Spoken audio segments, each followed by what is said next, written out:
오늘 본문의 말씀은 마가복음 1장 12절에서 20절까지 말씀입니다. 오늘 말씀을 통해서 예수님께서 이제 성령이 비둘기같이 임하시는 가운데 이제 성령의 이끄심을 통해서 이제 사단의 시험을 받으시는 것을 우리가 보게 됩니다. 어쩌면 이 예수님의 이 광야의 이런 이 시험, 이것은 이제 사역 내내 있어야 될 그 사단과의 그 어떻게 보면 영적 전쟁, 이것에 대해서 그대로 우리가 보여주고 있는 것이죠. 어쩌면 이것은 우리가 지금의 우리 영적 상황의 압축판이라 이렇게 볼 수 있어요. 그러니까 이미 우리가 광야에서 사단의 시험을 이기시잖아요. 그럼에도 불구하고 사단의 시험이 계속돼요. 이기셨지만 그 사단의 싸움이 계속되는 것처럼 십자가를 통해서 예수님께서 이미 이기셨어요. 사단을 이기셨지만 사단의 그 영적 싸움이 우리 가운데 계속되는 거죠. 이긴 싸움을 하는 거예요.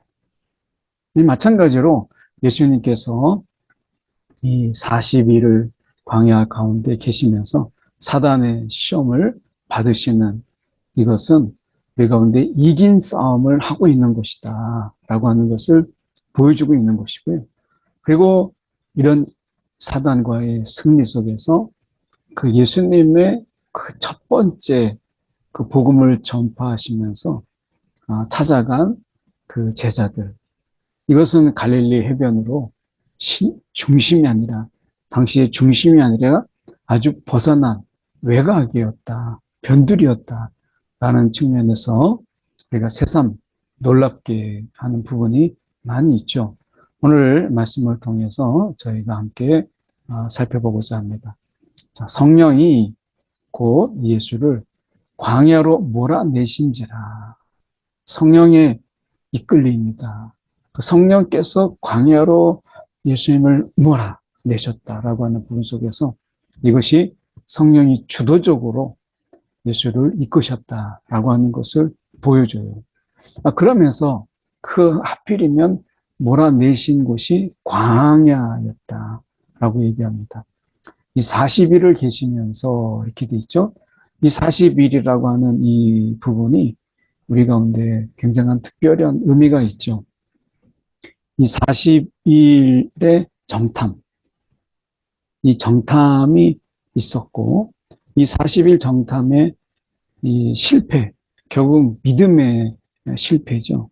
이 믿음의 실패 속에서 이제 40일이 40년의 그런 그들의 배회함이 있게 되죠. 그래서 40년 동안 1세대가 결국 가데스 바네아에서 우리가 배회하다가 다 죽어요. 그러니까 어떻게 보면 40일은 40년의 어떻게 보면 그들의 믿음의 실패를 보여주죠.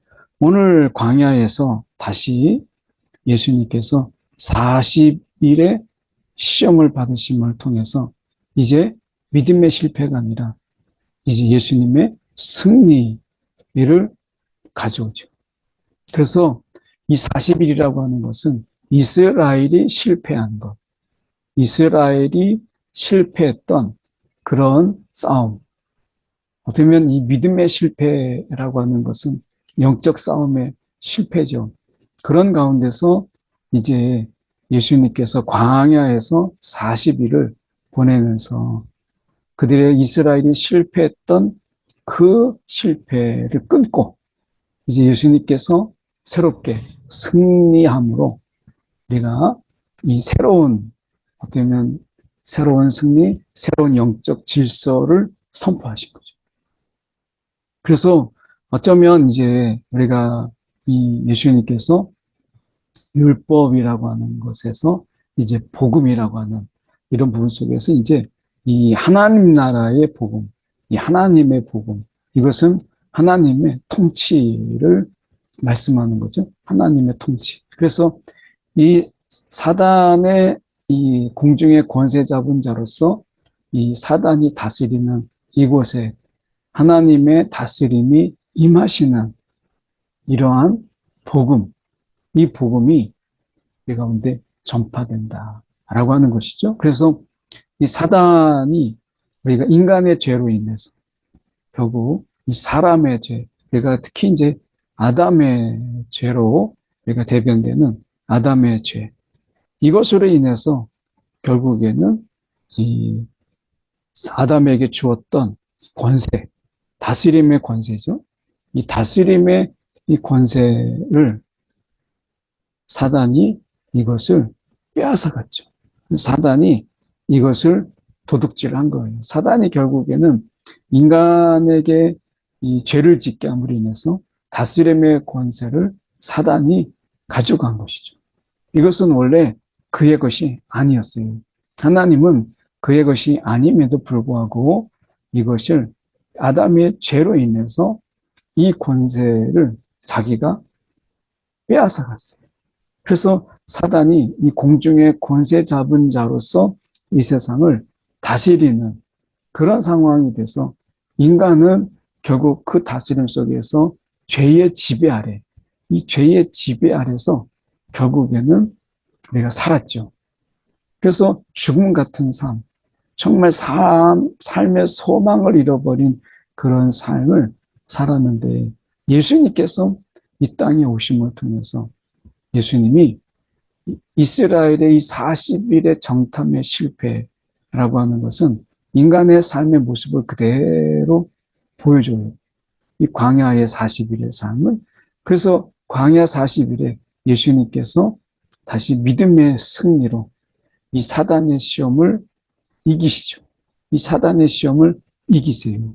이것을 통해서 이제 하나님의 그 다스림, 이제 아담에게서 빼앗았던 그 다스림의 권세를 다시 회복시키시는 역사. 이게 하나님 나라의 복음이거든요.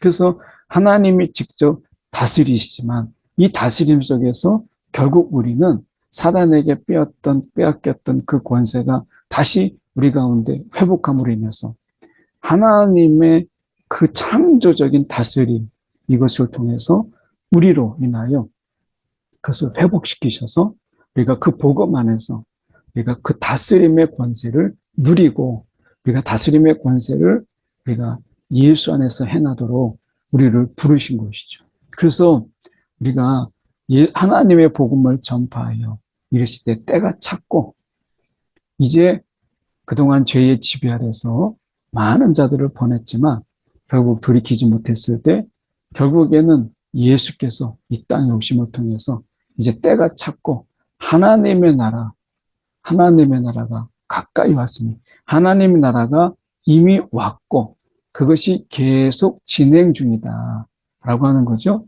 그래서 진행되고 있으니 너희가 죄의 지배 아래 살았던 그 삶을 회개하고 그리고 이제 하나님 나라의 그 복음, 하나님의 그 다스림, 그리고 우리가 빼앗겼던 그런 주님이 주신 그 다스림의 권세가 다시 회복되었다라고 하는 이 엄청난 소식, 기쁨의 소식을 너희가 믿으라 하시더라 이렇게 말씀하시는 거예요.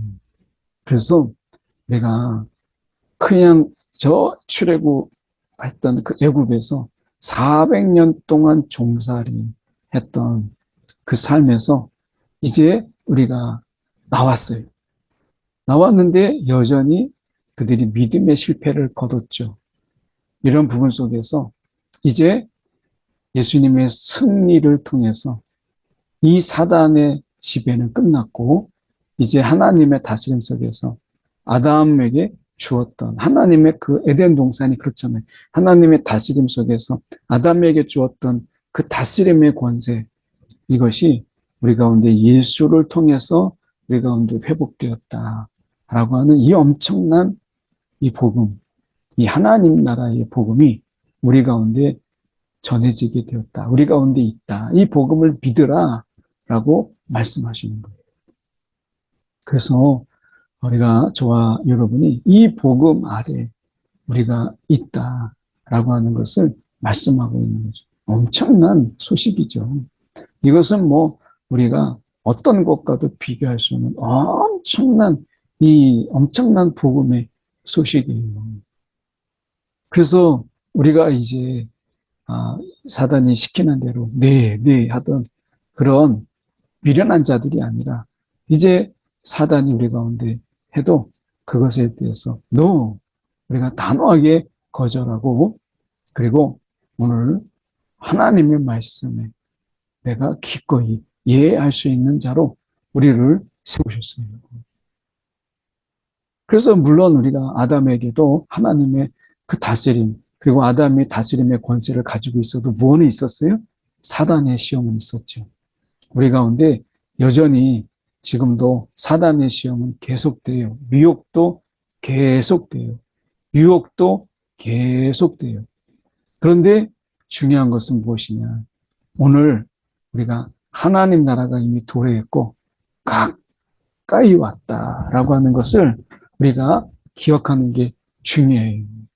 그래서 여기서 회개라고 하는 이 부분은 단순하게 우리가 죄를 지었습니다가 아니라 죄의 다스림 안에 있었음을 우리가 각성하고 그걸 인식하고 우리가 이제 회개하고 끝나는 게 아니라 복음을 믿어야 돼요. 회개는 복음을 믿기 위한 단계예요. 그래서 우리가 이제 회개는 우리는 정말 죄의 지배 아래 있다라고 하는 것을 이제 깨는 거예요. 그리고 이제 주님의 다스림 안에 있다. 그래서 회개와 복음이 우리가 같이 가는 거예요. 오늘 무엇을 회개할 것이냐? 오늘 우리가 정말 사단의 다스림 안에 우리의 죄악으로 인해서 죄의 지배 아래서 그게 당연한 줄 알고 살았습니다. 이거 우리가 회개하고 이제 하나님의 다스림 속에서 우리 가운데 주어진 다스림의 권세를 절도 빼앗기지 않고 그 빼앗기는 통로가 뭐예요? 죄잖아요. 이걸 우리가 회개하고 오늘 다시 빼앗기지 않냐고 우리가 오늘 예수님의 승리로 살아가겠습니다 하는 것이죠. 오늘 이 복음이 우리 가운데 있다라고 말씀하는 거예요. 갈릴리 해변으로 지나가시다가 시몬과 그 형제 안드레가 바다에 금을 던지는 것을 보시니 그래서 이 금을 던지는 것을 보시니 이제 이거는 뭐 갈릴리 해변이라고 하는 것은 예루살렘이 있다면 갈릴리는 변방이죠. 그 변방에 예수님께서 가셔서 이제 금을 던지는 것을 보시니 그들은 어부라 예수께서 이르시되 나를 따라 오너라 내가 너희로 사람 낚는 어부가 되게 하리라. 예수님께서 예루살렘으로 가시지 아니하고 이 예루살렘이 있고 갈릴리가 있고 우리가 이 변방인 어떻게 보면 이 광야에서 예수님께서 40일을 계시다가 그리고 이제 갈릴리로 가셔서 어떻게 보면 그 어부들을 부르세요. 예루살렘에 그 많은 인물들이 있는데 이 제자들을 부르지 아니하시고 어디로 가셨어요? 갈릴리로 가셔서 그곳에 가셔서 예수님이 우리가 이 제자들을 부르시는 것을 우리가 보게 돼요. 그러니까 시험 받으시고 나서 우리가 이제 예수님의 사역을 하시는데 그 사람을 부를 때 내가 시몬과 그 형제 안드레 이들을 불렀다. 그리고 그들은 내가 어부라라고 말씀합니다. 그러면서 어부를 부르는데 그냥 부르는데 사람을 낚는 어부로 되게 하리라. 사람을 낚는 어부가 되게 하리라. 이렇게 말씀하셨어요. 그래서 그가 어부지만 이제 그 어부의 일이 바뀌죠. 사람을 낚는 어부라. 오늘 우리가 하는 일이 있어요. 그런데 하나님이 예수를 만나면 그 하는 일에 본질적인 접근이 일어나게 하시는 것이 그 부르심이에요. 그러니까 우리가 그 일을 하는데 비본질적인 일에 막 매여 있다가 그 하나님이 우리 가운데 그 일을 통해서 본질적인 일들을 바라보게 하시는 부르심, 이 부르심이 있는 것이죠. 그래서 곧 그물을 버려두고 따르느니라. 조금 더 가시다가 세베대 아들 야고보와 그 형제 요한을 보시니 그들도 배에 있어 그물을 깁는데 부름이 있죠. 그래서 아버지 세베대를 품꾼들과 함께 배와 우리가 배에 버려두고 예수를 따라가니라. 오늘 그들이 가지고 있는 것, 그물, 그리고 배, 가족, 이것을 다 뒤로하고 예수를 따라가는 그들의 따라감을 보게 돼요. 오늘 우리의 삶 속에서 우리가 예수님께서 우리를 부르셨을 때 우리가 정말 예수, 이것을 무엇을 우리가 버렸다라는 것보다 예수를 따라가기 위해서 내가 손에 쥐고 있는 것을 내려놓았다라고 하는 것이 중요하죠. 이 제자들이 예수님의 부르심 앞에서 내가 여기 있나이다 하면서 그들이 모든 것을 내려놓고 예수께 나아갔다라고 하는 것을 우리가 보게 돼요. 오늘 우리는 어떻습니까? 오늘 우리가 정말 주님을 따르는 데 있어서 손에 쥐고 있는 거 그대로 따라갔던 부자 청년 있죠. 근데 예수님이 그에게도 말합니다. 다 가난한 자에게 주고 나를 따르라. 너가 잡고 있는 거 다 내려놓고 나를 따르라 라고 말씀합니다. 내 손에 쥐고 있는 거 있으면서 주님을 따를 수 없다는 거예요. 다 내려놓고 주님을 따를 수 있다 라고 하는 것이 오직 주님만을 붙잡고 가라 라고 하는 거죠. 오늘 우리의 삶 속에서 오늘 우리가 주님이 부르시는 가운데 우리의 그 반응이 우리가 주님 앞에 모든 것을 내려놓는 일부터 우리가 하고 우리가 주님을 붙잡는 우리의 삶이 되었으면 하는 거예요. 오늘 말씀을 붙잡고 저희가 함께 이 시간에 기도하길 원합니다. 하나님, 오늘 우리가 오직 주님을 바라보게 하여 주옵소서. 주님을 따르면서 기꺼이 우리가 내려놓게 하여 주옵소서. 이렇게 기도하겠습니다. 사랑이 많으신 하나님 아버지, 정말 감사합니다. 오늘도 우리가 주님 앞에 기꺼이 우리가 잡고 있고 우리가 쥐고 있고 놓지 못할 것 같은 그런 탐욕으로 우리가 쥐고 있는 것 주님 다 내려놓게 하시고 오직 주님을 따르는 우리의 심령들이 되게 하여 주시옵소서. 우리를 올가매고 우리를 놓아주지 못하는 하나님 그 어떤 것들이라도 우리가 주님 내려놓고 주님을 따르는 우리의 심령들이 되게 하여 주시옵소서. 오늘 우리가 주님을 따르는데 놓지 못하고 있는 것이 무엇인가 돌아보게 하시고 오늘 이 새벽에 다시 한번 주님을 따르기 위해서 우리가 기꺼이 머뭇거리고 있는 것까지 내려놓게 하사 온전히 주님을 따르는 하나님 우리가 되게 하여 주옵소서. 예수님께서 이 땅에 오시기 위해 모든 것 버려두고 오신 것처럼 우리도 또한 주님 앞에 모든 것 내려놓고 주님 따르는 주님 이 따름이 있도록 인도하여 주옵소서. 사랑이 많으신 하나님 아버지, 오늘도 주님의 부르심이 있고 그 부르심 이제 죄의 권세 아래서 살지 아니하고 주님의 다스림을 넘어서 주님과 함께 사는 자로 부르신 이 귀한 부르심에 내가 아멘 하는 자들이 다 되게 하여 주시옵소서. 살아계신 예수의 뜻은 받들어 두드립니다. 아멘.